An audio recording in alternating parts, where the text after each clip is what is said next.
Invisible and invisible, मतलब death and birth भी after all क्या है, तो you are visible then you convert into invisible then you are, आप फिर से विजिबल में आने वाले। यानी दो ही प्रकार से कोई भी गतिविधियाँ होती है, वो है विजिबल और इनविजिबल। वैसे ही एनर्जी, सिर्फ एनर्जी ट्रांसफर से हमारी फिजियोलॉजिकल गतिविधियाँ होती है, तो एनर्जी पे दो ही प्रकार से होती है। एनर्जी हमने सुना है ना, एनर्जी ना प्रोड्यूस की जाती है ना एनर्जी कम की जाती है। एनर्जी का क्या किया जाता है, एनर्जी ओनली ट्रांसफर। तो इसीलिए ये फिनोमेना दो होते हैं, विजिबल इनविजिबल। विजिबल में दो चीज़ें आती है, एक तो ग्रॉस यानी जो हमको आंखों से दिख रहा है, दूसरा सैटल। सैटल यानी जो हमको माइक्रोस्कोप से दिखेगा, यानी हमको मतलब उसको थोड़ा सा देखना पड़ेगा, बारीकी से देखना पड़ेगा, लेकिन दिखेगा। यानी जो भी दिखने वाला पार्ट है किसी भी तरह से दिख रहा है वो विजिबल में आएगा। इनविजिबल में आता है लेकिन ultra settle and supra settle, यानी हमारे फीलिंग्स है, तो हमारे फीलिंग्स तरह की जो भी गतिविधियाँ है वो हमें दिखती नहीं है। हमारे शरीर की एनर्जी गतिविधियाँ है वो नहीं दिखती है, तो वो ultra settle and supra settle में आएगा, इनविजिबल पार्ट में। नेक्स्ट, तो इसीलिए मैंने तभी बोला था शरीर, तो शरीर हम सप्त शरीर मानते हैं। पहला फिजिकल शरीर जो हमको दिख रहा है, दूसरा सैटल शरीर मीन्स हमारा साइकोलॉजिकल यानी हमारा थिंकिंग वाला शरीर, तीसरा कॉजल मीन्स हमारा जेनेटिक कॉन्स्टिट्यूशन वाला शरीर, यानी हमारे जेनेटिक इन्फॉर्मेशन।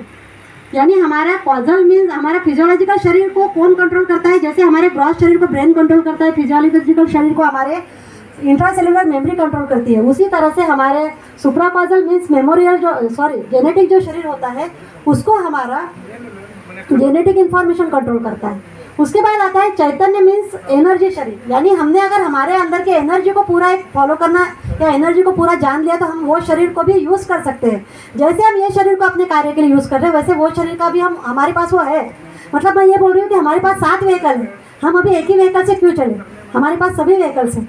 और उसके बाद ये चैतन्य शरीर के बाद आता है आत्मा मीन्स सेल्फ, यानी हम हमारे अंदर का जो सेल्फ है, यानी हमारा एक सेल, हम बोलते हैं ना स्टेम सेल अभी भी प्रेजेंट है, क्योंकि हमारा जो बर्थ होता है ना, तो बर्थ का जो हमारा जाइगोट सेल है इट्स नेवर ब्रेक, ये गलत है, वो ब्रेक नहीं होता है, वो as it is present in our umbilicus, हमारी नाभि में वो प्रेजेंट है, इसलिए हमारी नाभि को मेन माना है, और उसमें हमारे बर्थ की सभी मेमोरीज प्रेजेंट है। तो ये आत्मा मीन्स अगर हमने वो सेल तक गए तो वो शरीर का भी हम यूज़ कर सकते हैं, आत्मा शरीर। उसके बाद एब्सोल्यूट, यानी जब हम हमारे सेल्फ को पूरा जानते हैं तो उसके बाद अगर हम हमारे सेल्फ कहाँ से आया वो अगर हम पूरा जानते हैं तो वो हमारा एब्सोल्यूट बेनिफिट। नेक्स्ट उसके बाद शुद्ध औषधि विज्ञान में हम लोग सिर्फ ये इस तरह से उसको फोकस करते हैं कि एक 5 एलिमेंट्स के कॉन्स्टिट्यूशन को फोकस करते हैं। उसके बाद इम्यूनिटी, यानी ये 4 कॉन्सेप्ट है जिस पे हमारा मेडिसिन वर्क करता है। जैसे इंटरनल जो मेडिसिन रहेगा वो क्या क्या बिल्ड करेगा, तो वो इम्यूनिटी बिल्ड करेगा, विल पावर बिल्ड करेगा और सोल पावर बिल्ड करेगा। यानी मेडिसिन उधर से जाके इधर वर्क करने लायक मेडिसिन देना है तो हम पेशेंट को वहाँ के लेवल से ट्रीट कर सकते हैं। नेक्स्ट, तो क्यों, इसलिए कि एवरी मॉलिक्यूल यानी एवरी मॉलिक्यूल में एनर्जी होती है, तो स्टैटिक एनर्जी और काइनेटिक एनर्जी। तो हम जो मेडिसिन बनाते हैं उसमें हम क्या करते हैं, मंत्रा चैंटिंग क्या कर रहा है, तो मंत्रा चैंटिंग और मेडिसिन 108 दिन तक रखा जाता है।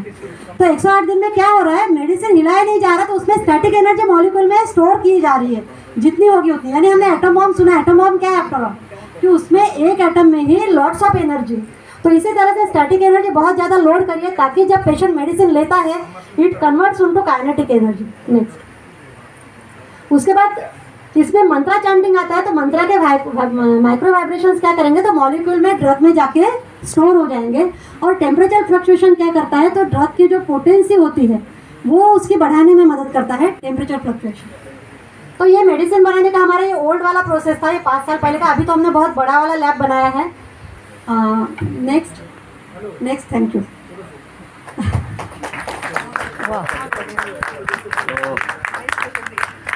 हाँ, अभी किसी को क्वेश्चन आंसर के लिए कोई पूछ सकता है अगर